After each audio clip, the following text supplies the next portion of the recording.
Bonjour et bienvenue dans cette nouvelle vidéo sur la chaîne d'iPod où on va parler de cette montre que j'aime beaucoup. C'est une montre Casio toute simple, F91W, un modèle de 1989, donc on est un petit peu lié. Elle a très peu de fonctions, mais voilà, ça suffit amplement. Elle donne l'heure, elle fait chrono, elle fait alarme. Voilà, c'est fini.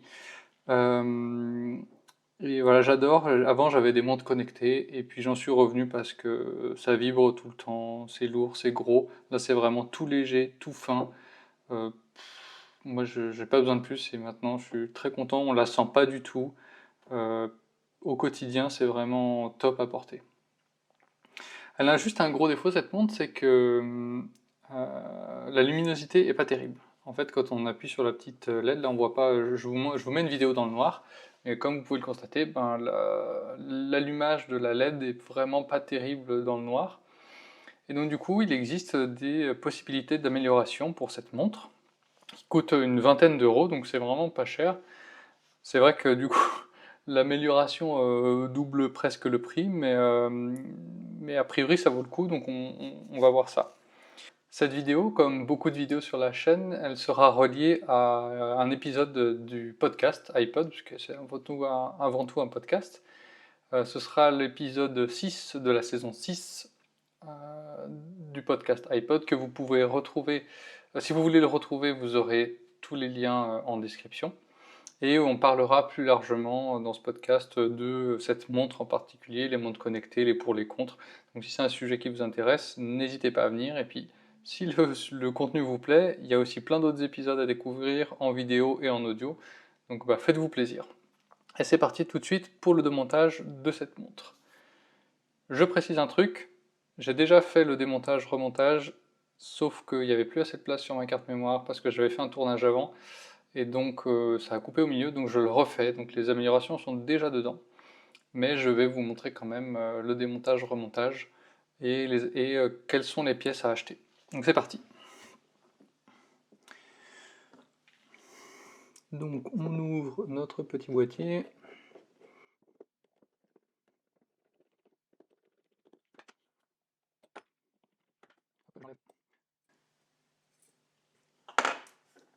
La face arrière, donc voici l'intérieur de la montre.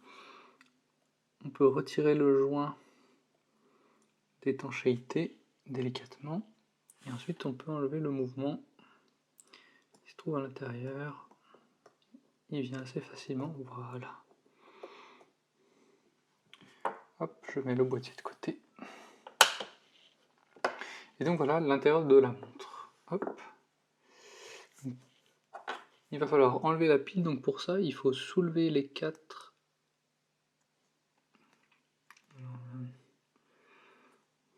Il y a un souci de mise au point. Voilà. Il faut enlever les quatre clips des côtés pour retirer la pile.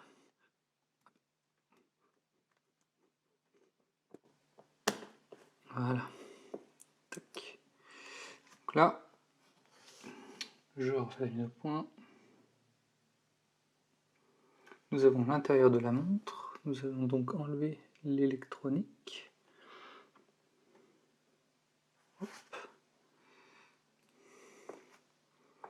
Nous allons enlever le petit bandeau de contact d'écran parce qu'il risque de tomber. D'ailleurs, on va le faire tomber.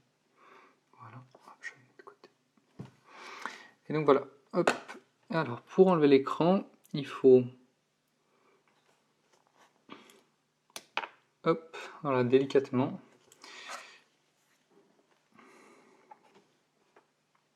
Donc voilà notre écran. Et voilà l'intérieur de la montre.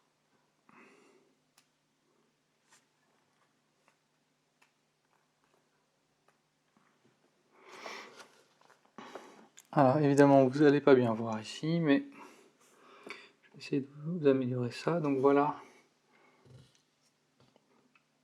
la pièce qui va nous aider à faire, je trouve le sang. Voilà la pièce qui va nous aider à faire la diffusion de la lumière. Il se trouve dans le kit à acheter. C'est une pièce avec plein de petites rayures dedans, on voit, elles sont de plus en plus resserrées. Hop, je repose ici. Et puis il y a aussi cette chose qui est un fond, apparemment qui doit réfléchir, j'imagine, mieux la lumière, qui est aussi à mettre au fond. Donc, du coup, on va commencer le remontage. Donc, quand vous allez démonter la montre, vous allez avoir ce fond-là d'origine, un fond blanc.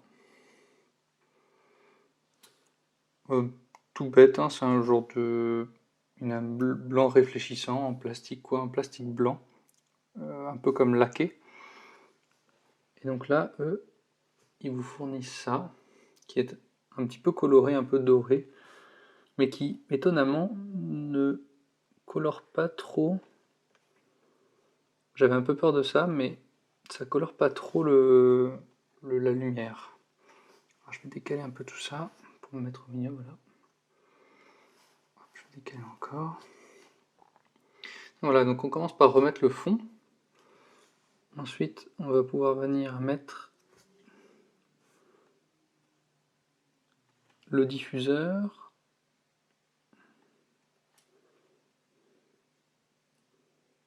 Voilà. Ensuite, là, c'est la partie un peu délicate. Il faut venir remettre l'écran. Parce que comme c'est du verre très fragile, il ne faut pas le plier. Donc ce qu'il faut faire, c'est venir l'enficher en haut, là où il y a les contacts. Ici. Bien le plaquer. Et c'est... Alors, comme j'ai... Bien le plaquer. Et comme, voilà, vous voyez, là, je pince tout. C'est le boîtier que je vais venir faire travailler pour que ça rentre, voilà. Donc là j'ai mis le sandwich en place et je n'ai pas abîmé mon écran. Je vais nettoyer ce que j'ai mis mes gros doigts sales dessus. On va pouvoir venir remonter l'électronique dessus.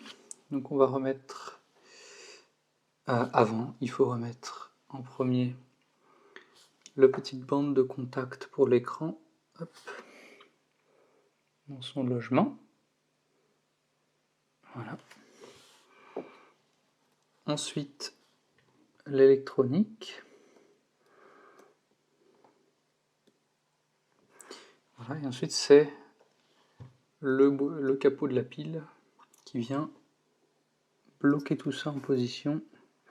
Si jamais pour la sortir vous avez été obligé de plier un petit peu les papates, vous pouvez les faire travailler dans l'autre sens délicatement pour que ça reclipse bien.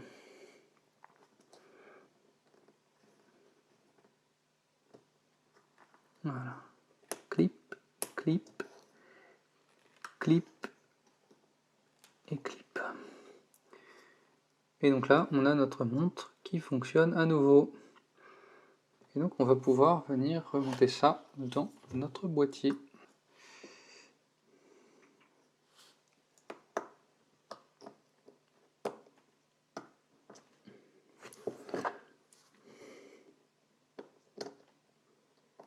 Voilà, hop, on a remis notre mouvement dans notre boîtier.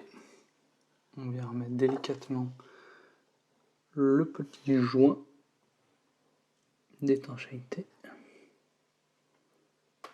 en place.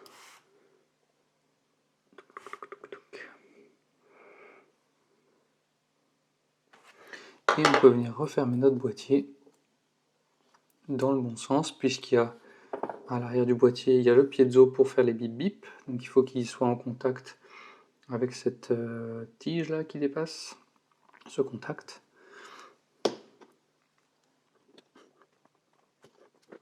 Et là, comme c'est du métal qui se serre dans un boîtier en résine, c'est une bonne idée de ne pas trop serrer les vis. N'allez pas plus que au contact. Voilà, dès que la vis touche le boîtier, on arrête. Ça sert à rien de serrer. Le joint d'étanchéité fait son travail, une fois qu'il est pressé. Et de toute façon, c'est pas une montre que je destine à la plongée, ni même aller dans un bain ou une piscine, je l'enlève toujours.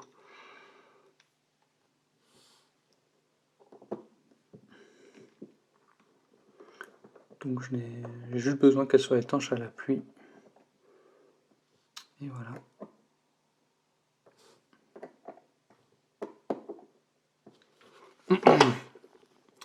Et donc nous avons une montre toute neuve qui, j'espère, fonctionne mieux dans la nuit. Donc là je vais éteindre les lumières et on va tout de suite regarder si c'est mieux.